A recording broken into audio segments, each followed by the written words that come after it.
بسم اللہ الرحمن الرحیم۔ صبر کی دو صورتیں ہیں۔ ایک، اگر کوئی چیز پسند نہ ہو تو اسے برداشت کرنا، اور جو چیز پسند ہو اس کا انتظار کرنا۔ خدا کو ناراض کر کے لوگوں کو راضی مت کرو، کیونکہ لوگوں کے بدلے لوگ مل جائیں گے، لیکن خدا کے بدلے کوئی خدا نہیں ملے گا۔ انسان کے جسم کا سب سے خوبصورت حصہ دل ہے۔ اگر یہی کالا ہے تو چمکتے ہوئے چہرے کا کوئی فائدہ نہیں۔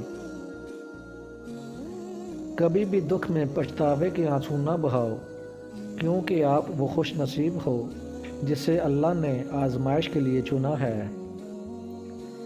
انسان کی انسانیت اس وقت ختم ہو جاتی ہے جب وہ دوسروں کے دکھوں کا مذاق اڑانا شروع ہو جاتا ہے۔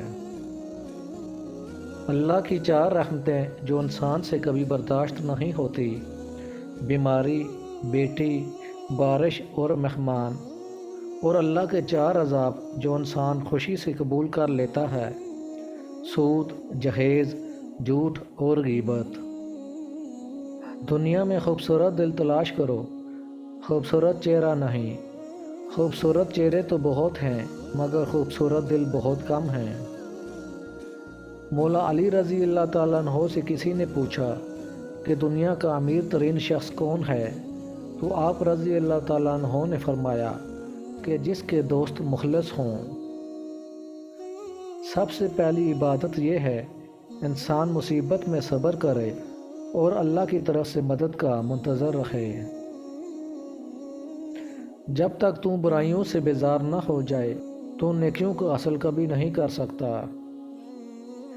بے وقوف عورت اپنے خامند کو غلام بناتی ہے اور غلام کی بیوی بن کر ساری زندگی گزارا کرتی ہے، اور عقل مند عورت اپنے خامند کو بادشاہ بناتی ہے اور ساری زندگی ایک بادشاہ کی بیوی بن کر گزارا کرتی ہے۔ دنیا بدترین ہوتی جا رہی ہے، برے لوگوں کے زیادہ ہونے سے نہیں بلکہ اچھے لوگوں کی خاموشی سے۔ اپنے دن کا آغاز صدقے سے کرو، اس دن تمہاری کوئی دعا رد نہیں ہوگی۔